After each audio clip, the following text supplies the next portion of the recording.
நகரத்தின் விளிம்பில் ஒரு கைவிடப்பட்ட மென்டல் ஹாஸ்பிட்டல் நிற்கிறது. அங்கு எல்லா கடிகாரங்களும் காலை 2:17 மணிக்கு நின்றுவிட்டன. எக்ஸ்ட்ரீம் லெவல் ஹாரர் இனிமே நம்ம சேனல் வரப்போகுது. சோ சப்ஸ்கிரைப் பண்ணிடுங்க. பல தசாப்தங்களுக்கு முன்பு ஒரு பெரிய தப்பிப்பு பதிவு செய்யப்பட்ட அதே நேரம். ஆபிஷியல் ரிப்போர்ட் சொல்கிறது 3:12 பேஷண்ட்ஸ் அமைதியாக வெளியே நடந்து சென்றனர். கதவுகள் திறந்தே இருந்தன, படுக்கைகள் சரியாக செய்யப்பட்டிருந்தன.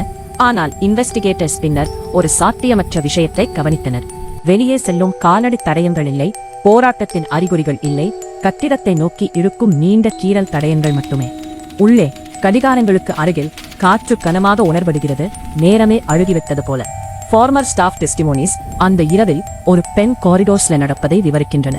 அழகான அமைதியான கிழந்த ஹாஸ்பிட்டல் கவுனி நீண்டு இயற்கைக்கு மாறான எலகண்ட் அசைவுகளுடன் நடந்ததால் பேஷன்ஸ் எதிர்ப்பின்றி அவளை பின்தொடர்ந்தனர். சர்வைவர் சொன்னார்கள், அவள் அவர்களை தொட்டதே இல்லை, அவள் அருகில் நின்று புன்னகைத்தபடி இருந்தால் அவர்களின் எண்ணங்கள் சிதறும் வரை. ஆட்டாப்சி ரெக்கார்ட்ஸ் பின்னர் இறப்புக்கான காரணங்களை கார்டியாக் அரெஸ்ட், செரிப்ரல் ஹெமரேஜ் மற்றும் அக்யூட் சைக்கலாஜிக்கல் கொலாப்ஸ் என பட்டியலிட்டது. ஆனால் எல்லா பாதிக்கப்பட்டவர்களும் நின்ற கடிகாரங்களை பார்த்தபடியே காணப்பட்டனர். இன்றும் கூட செக்யூரிட்டி கேமராஸ் காலை 2:17 மணிக்கு செயலிழக்கின்றன.